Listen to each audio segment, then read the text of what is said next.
Gaya na. Hello, good afternoon everyone. My name is John Eric Sibuling and I'm Jim Gio. I'm Samantha Mabel. I'm Novitin Napot. I am Rimadi. I am James D. Cecilia. and we are the Group 1. So today we're going to discuss about the fruit morphology and fruit physiology. So the fruit morphology refers to the form, structure, and shape, which is kanang size, shape niya sa fruits. So, and ang fruit physiology ay kanang nag-focus na siya sa agyang kung saan ang function sa mga structures. And by studying both, we can gain a clear understanding on how the fruits are built and how their parts work together to support life.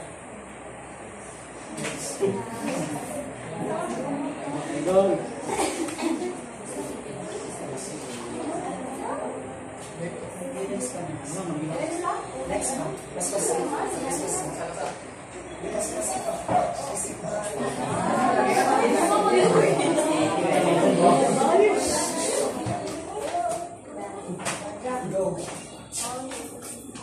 So let me give you a brief introduction on how important fruits really is. So fruits are vital reproductive structure and plants playing a key role in seed dispersal and human nutrition. Understanding the morphology and physiology reveals how fruits develop, ripen, and support life. So the absence of fruit can disrupt the life on Earth. So that's how important fruits is. So if fruits will disappear our economy, and that humans, animals it will hinder our growth, because fruits will give us enough nutrition and energy to survive their daily life.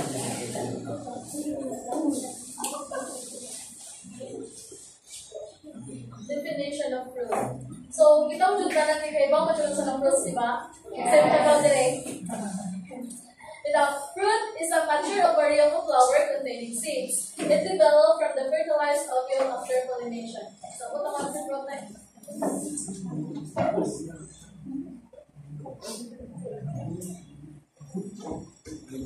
So, guys, does anyone knows here na ang okra o ang lettuce ay hindi na sila ka ng vegetable? Like, part din na sila sa fruit. Pero, nanon na siya nga vegetable because kung magluto ta, kapilon magod mo nang nanon siya. So, ang okra kay, saan siya, classified as a fruit kay part siya sa family of Mobaceae. Ang green peas, sometimes we call it sweet peas or English peas, belongs siya sa family sa Mobaceae or the pea family.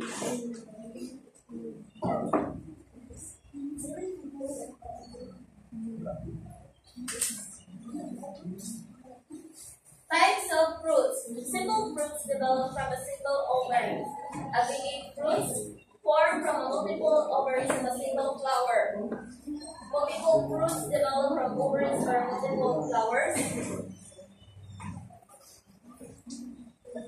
Alright, so let me explain first the pericarp or the fruit wall, also known as the fruit wall. For example, for this one is this lemon.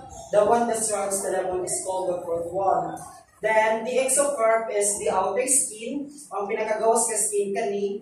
Then, ang mesocarp, fleshy middle layer, then the endocarp, innermost layer surrounding the seeds. So, in order for you to further understand the structure of this pericarp, I'm going to show you through this level. Alright, so, tanaw palihog. Bali siya ang kanang exocarp, ang kanang outer skin sa kanang fruit. This is the kanang mesocarp, the fleshy middle layer kani.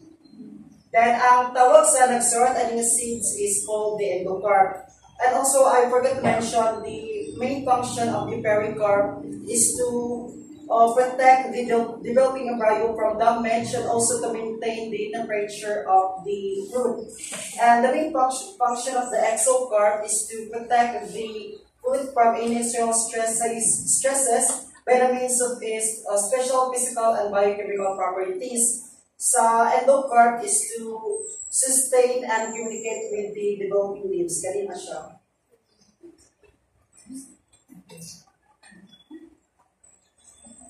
So, fruit physiology.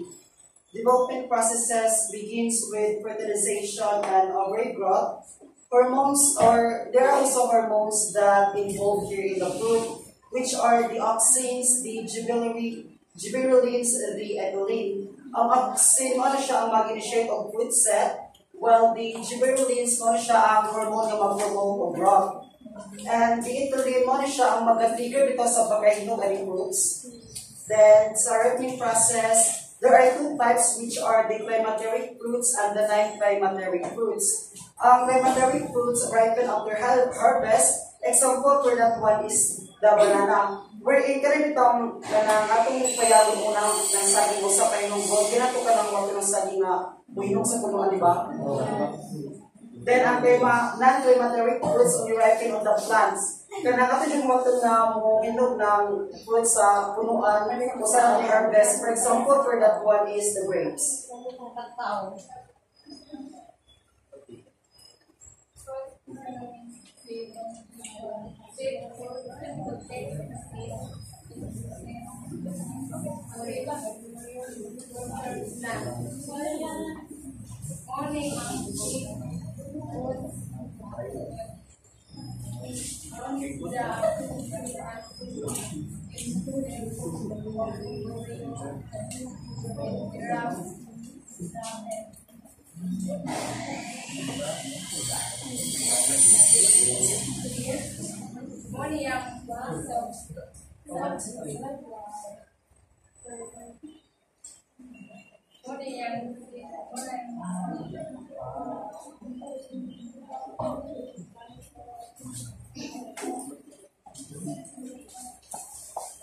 So, for additional explanation, guys, let me show you the structure of the seed of the mango. One siya ang kanang seed coat man siya ang nagka-cover sa kanang seed. Then, the endosperm, naani siya sa sugar. Then, ang embryo of future plant, kasi nagsisunod man siya ang kanang tubo into another form of plant.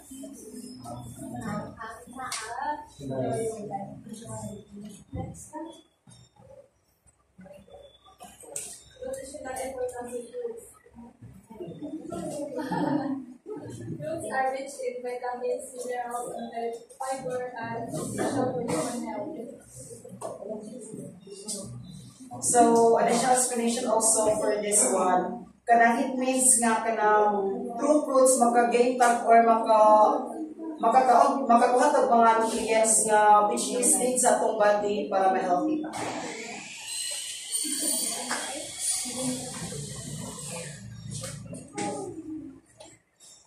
So, hi everyone. Practical applications of fruits. First is we have agriculture, enhancing ripening control and seed dispersal. So, enhancing ripening control. Kana ng prote mo, nagsitawa ng pinaraan daw na iba siya hinom niya. Kaguruan para mainom dayon. And yan. Also, apil po ng prote mo saging. Yeah. Palabihan na ninyo. Sa hinom na siya, palabihan na ninyo sa punuan yapon. Karang saging karena dili dumagon din tawag ko na sa kanya. So yan, masubrahan siya o butang na rin mo dito sa punuan. Palikira siya, so yung madaot, dito po siya magamit. So mga siya enhancing ripening control.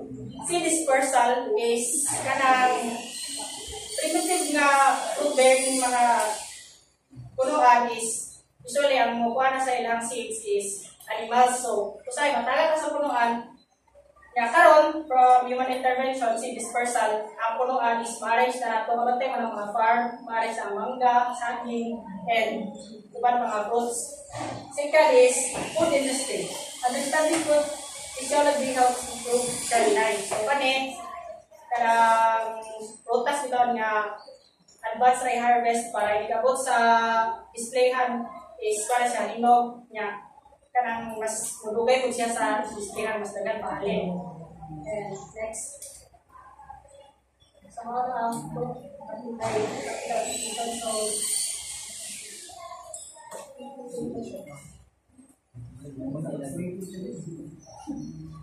conclusion. Fruit morphology and physiology provide critical insights into the plant reproduction, seed dispersal, and human nutrition. Understanding this process benefits both agriculture and health. So, all in all, mo no, para makatabang sa tao, for profit, for health, and also for one day kanang uban foods nga para sa medicines po, no? So, para to siya. Then, kanang, ano siya ang, References. ano siya kanang, ano siya kanang references, iguan mo mga information about itong topic, including itong kanang document nga gisend, sir. So, If you want to check, you can try to reach out to us. Hindi maklaro ang sa mga. Pero, hindi ninyo yung basic niya sa Google namin yung may mga links. Kaya mga links sa And yes.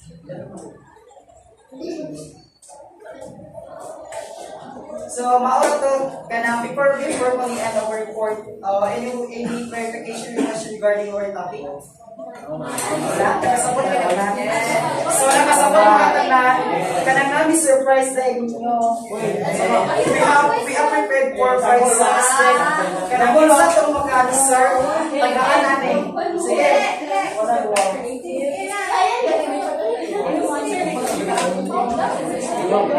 Alright, so question number 1. Kanang what vehicle is the most outer layer of the project kung pinakagawas ito sa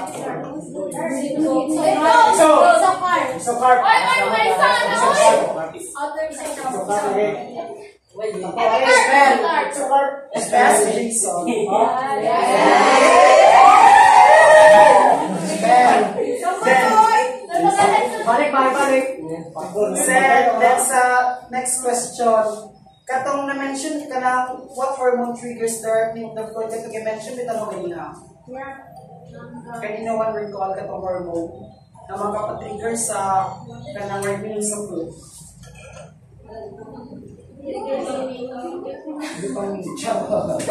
Kaya ko ka ng raise sa inyong anis. Arpili. This is found in options. Ethylene. Correct.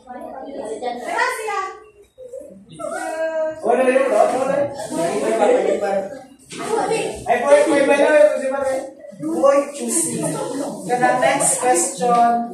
Kana also known as the fruit wall. Katong pagpakita ko sa lemon, katong nakapalibot sa fruit. Would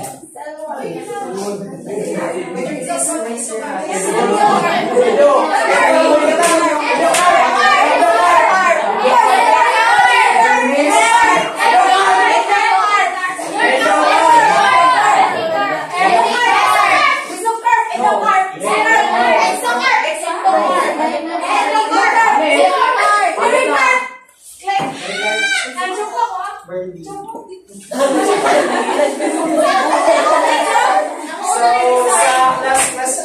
Share ko kapin level ganahan mo na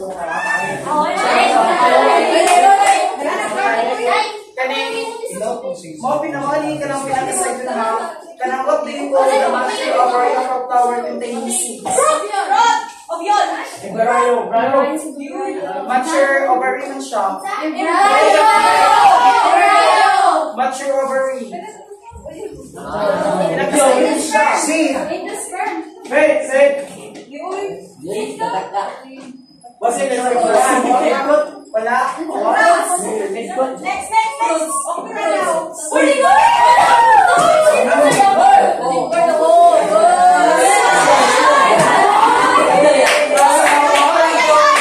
Thank you so much for listening and